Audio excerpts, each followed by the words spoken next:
10 minute জাল করার পরে দেখুন মিষ্টিগুলো ফুটলে কতটা বড় হয়ে গেছে। দেখুন ডাবলেরও বেশি হয়ে গেছে 10 মিনিট পরে। এই মিষ্টিটা বানানোর জন্য প্রথমে আমি নিয়ে নিচ্ছি 150 গ্রাম গুঁড়ো দুধ, আর দিয়ে দিচ্ছি 1 চামচ ঘি, আর লাগছে আমার একটা ডিম। এটাকে আমি ভেঙে নিচ্ছি। ডিমটাকে আমি ভেঙে নিচ্ছি একটা বাটির মধ্যে।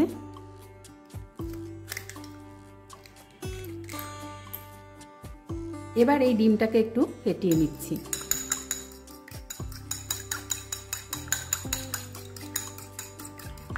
ডিমটা আমার ফেটিয়ে নেওয়া হয়ে গেছে। এবার এই মিশ্রণটি আমি ডিমের সাহায্যেই মেখে নেব।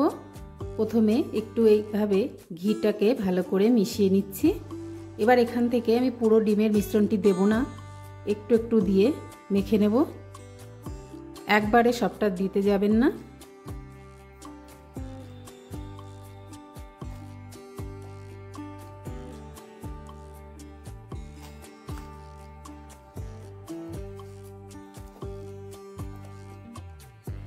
এই ডোটা খুব নরমও হবে না আর খুব শক্ত হবে না।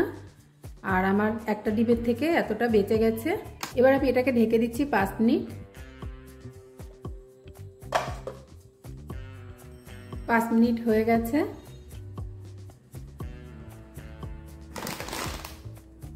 এবার আবারও একটু এটাকে মেখে নেব। দেখুন কত সুন্দর সেট হয়ে গেছে। আর আমি হাতটা ধুয়ে একটু হাতে ঘি মাখিয়ে নিয়েছি। আর এখান থেকে এবার মিষ্টির শেপ দিয়ে নেব।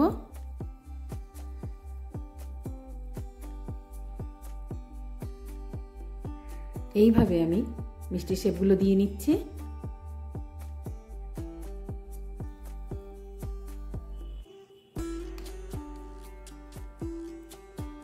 এইভাবে আমি প্রত্যেকটি মিষ্টিকে বানিয়ে নিচ্ছি।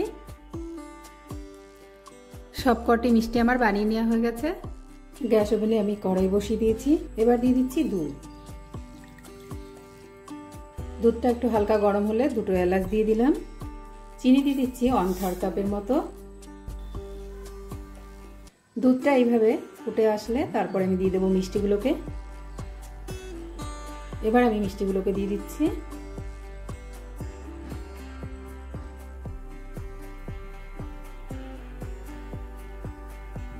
এবার ঢেকে দেব। এইভাবে ঢেকে ঢেকে জাল করে নিতে হবে।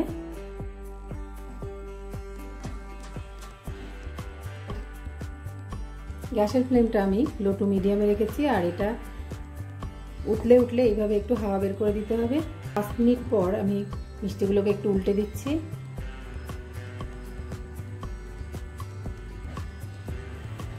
এবার আবারও ঢেকে দেব।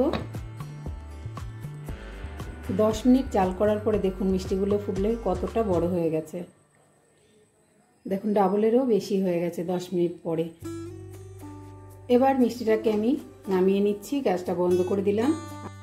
চলে এলাম 1 ঘন্টা পর। দেখুন মিষ্টিগুলো ফুলে কতটা বড় হয়েছে।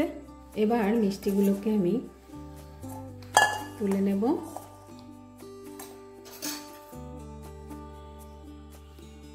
খুব সাবধানে তুলতে হবে, মিষ্টিগুলো নরম আছে। এইভাবে মিষ্টিগুলো আমি ছাঁকনির মধ্যে তুলে নিচ্ছি।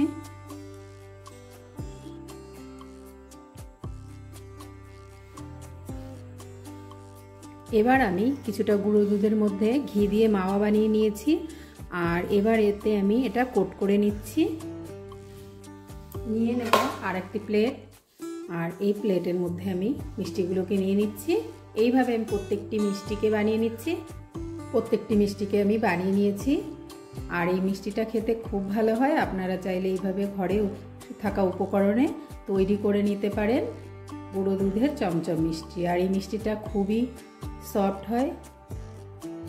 দেখুন কতটা, এটা একদম চাপ দিলে এইভাবে ভেঙে যাচ্ছে। খুব সহজেই তৈরি হয়ে যায়। তো আজকের মতো এই পর্যন্ত। সবাই ভালো থাকবেন, সুস্থ থাকবেন।